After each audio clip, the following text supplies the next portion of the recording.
بتقولي من النهاردة انت بتاعي. بصت لها باستغراب وقلت لها نعم؟ قالت لي بابتسامة فيها وجع أيوة، من النهاردة انت بتاعي وأنا بتاعتك، احنا الاتنين مش هنقدر نستغنى عن بعض. اتلخبطت وقلت لها يعني ايه؟ بتقولي ايه يا بنتي؟ قالت لي احنا حابين بعض قوي وعمرنا ما كنا مجرد قرايب أو أصحاب، احنا روحين في جسم واحد من واحنا صغيرين واحنا دايما سوا في كل حاجة، صورنا، ضحكتنا، أسرارنا. دلوقتي لما كبرنا إزاي هنفترق؟ قلت بحزن طب والعريس اللي جاي أعمل إيه فيه؟ قالت لي وهي بتبص في الأرض مش هتقدري ترفضيه، بس في نفس الوقت أنا مش عارفة أعيش من غيرك. سألت طب وبعدين الحل إيه؟ الحل إنك تتجوزي بس تفضلي تيجي من وقت للتاني. أنا مش قادرة أتخيل حياتي من غيرك. ومن اللحظة دي حياتي اتشقلبت، كنت مش قادرة أبعد عنها ولا استغنى عن وجودها في يومي. هي كانت السبب في ضحكتي، في راحتي، في كل تفصيلة صغيرة بتحصل لي. هي اللي علمتني أفرح، أعيش، وأحس بمعنى الصحبة الحقيقي. أنا اسمي نهلة، عندي 24 سنة وبنت عمي في سني بالظبط. إحنا ساكنين في بيت عيلة، شقتهم فوق شقتنا وعايشين كأننا أختين مش بنفترق. نوم، أكل، لبس، دايما مع بعض. كنت بحس إن الدنيا ما بتضحكش إلا وهي جنبي، بتتكلم، بتهزر، أو حتى ساكتة.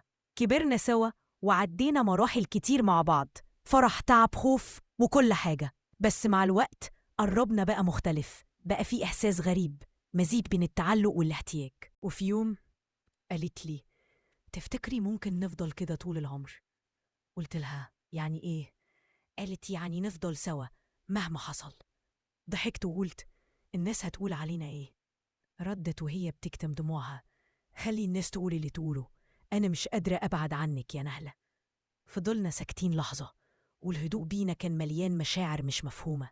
كنت حاسة بخوف بس كمان بحنين، خوف من فراق وحنين للأيام اللي جمعتنا من غير قيود.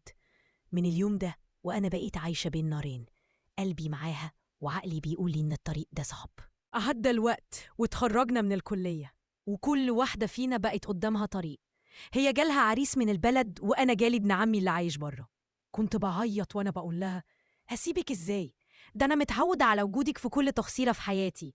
قالت لي وهي بتحاول تضحك ده نصيب يا نهلة، بس اوعديني إنك مش هتنسيني. قلت لها أنساكي إزاي وأنا كل ما أتنفس بحس إنك جزء مني. كانت بتضحك بس عينيها بتحكي وجع كبير قوي. أهلي ضغطوا عليا، قالوا لي يا بنتي الراجل ده محترم ومقتدر، هيوفرك حياة كويسة. بس ما حدش فاهم إن الحياة بالنسبة لي كانت في وجودها. كنت بخاف من السفر مش علشان الغربة لكن علشان بعدها. هي كانت بتقولي هتسيبيني أعيش لوحدي، وأنا كنت برد عليها وأنا ببكي، قلبي مش راضي بس غصب عني. كل يوم كنت بنام وأنا بفكر فيها وبصحي على فراغ مكانها. دلوقتي وأنا خلاص على وش جواز وسفر حاسة إني تايهة، مش عارفة أفرح ولا أزعل.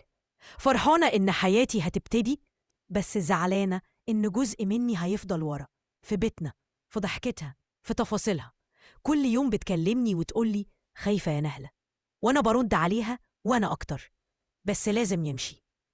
يمكن الزمن يغيرنا، يمكن البعد يوجعنا، بس أنا متأكد إن بيني وبينها حبل خفي مش هينقطع، ولا حتى لو اتفصلت بينا بلاد وبحور. أنا نهلة ودي كانت حكايتي، حكاية عن حبين مش قادرين يعيشوا من غير بعض بس مضطرين يكملوا كل واحد لوحده. قولولي يا ترى البعد ممكن ينسي ولا في حاجات بتعيش جوه القلب مهما عدى الزمن؟ لو القصة لمستك ما تنسوش اللايك والاشتراك علشان دايما نحكي مع بعض حكايات من القلب. باي باي يا أجمل متابعين.